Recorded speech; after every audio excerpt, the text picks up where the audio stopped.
Good morning, children. Welcome to Social Science class. In the previous classes, we discussed about the atmospheric temperature and the factors affecting atmospheric temperature. Today, we are going to discuss about global distribution of temperature. Look at this figure. In this figure, we can see number of smooth curved lines on the earth surface.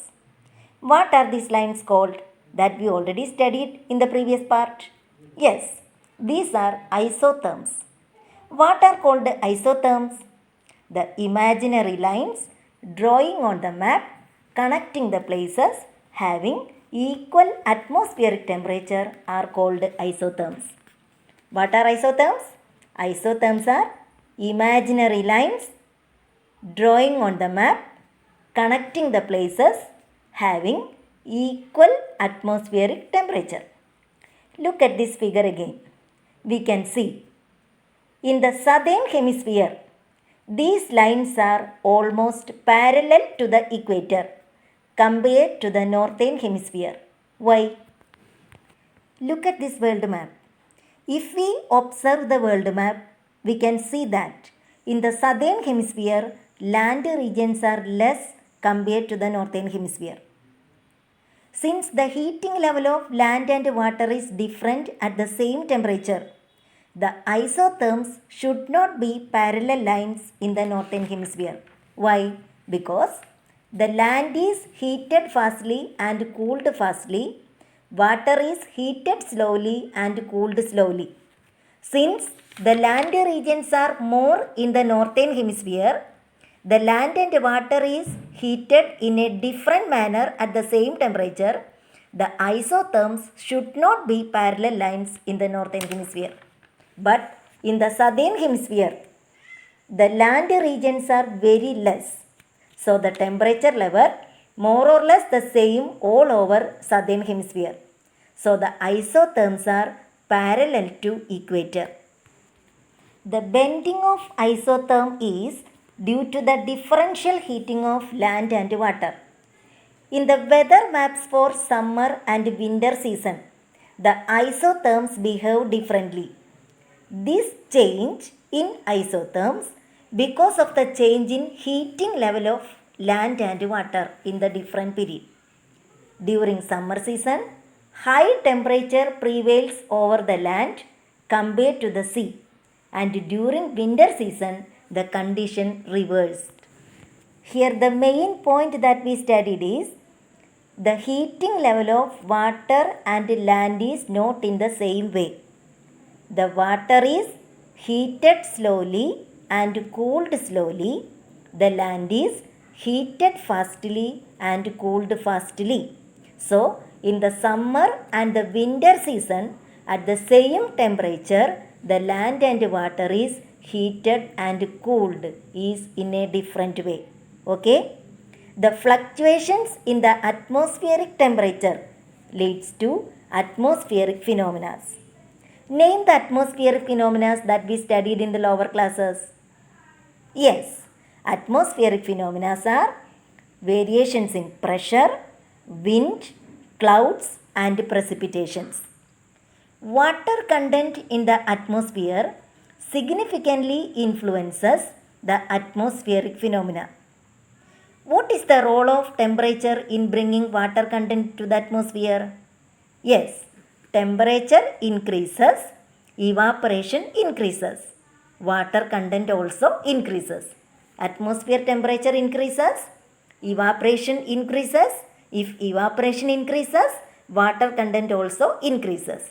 But at the same time, remember the point, if the atmosphere increases, for evaporation, availability of water content in the earth surface is also an important factor. Water content is more at the increasing temperature, evaporation will increases. Water content in the atmosphere is called humidity. Is humidity uniform at all places? No. What is humidity? Water content in the atmosphere is called humidity. Humidity is different in different places, different seasons. Is humidity uniform at all places? No. What are the factors influencing the amount of moisture in the atmosphere? Yes, the points are temperature, water in the surface of the earth, nature of the place, seasons. These are the factors that influencing the amount of moisture in the atmosphere. Humidity varies not only with the place but also with time. The actual amount of water present in the atmosphere is called absolute humidity. What is absolute humidity? The actual amount of water present in the atmosphere is called absolute humidity. It is measured as the amount of water vapor present per cubic meter volume of air. What is absolute humidity? Remember, the actual amount of water present in the atmosphere is called absolute humidity. There is a limit to the amount of water vapor the atmosphere can hold at a certain temperature.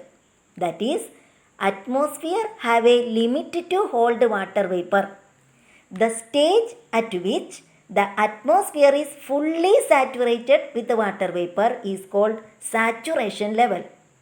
Saturation level is the stage at which the atmosphere is fully saturated with the water vapor. That is, if the atmosphere reached its saturation level, it again not hold any amount of water. Again, the saturation level is the level at which atmosphere hold its maximum amount of water vapor. When the atmosphere is fully saturated, condensation begins. If we put some ice pellets in an empty glass, after some times we can see some water droplets on that glass. This is an example of condensation.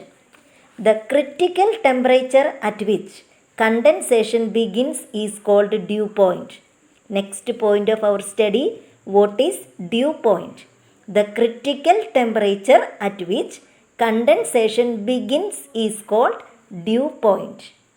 The ratio between the amount of water present in the atmosphere and the total water holding capacity of the atmosphere is called relative humidity.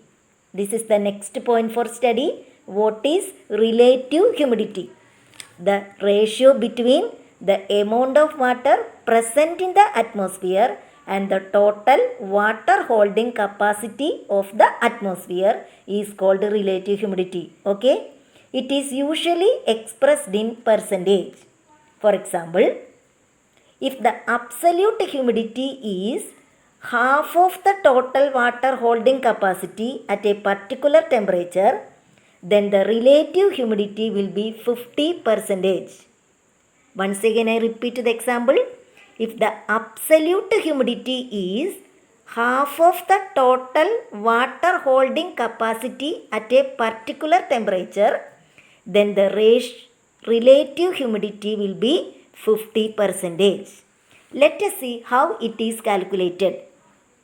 Relative humidity is equal to absolute humidity divided by total water holding capacity of the atmosphere at the particular temperature into 100.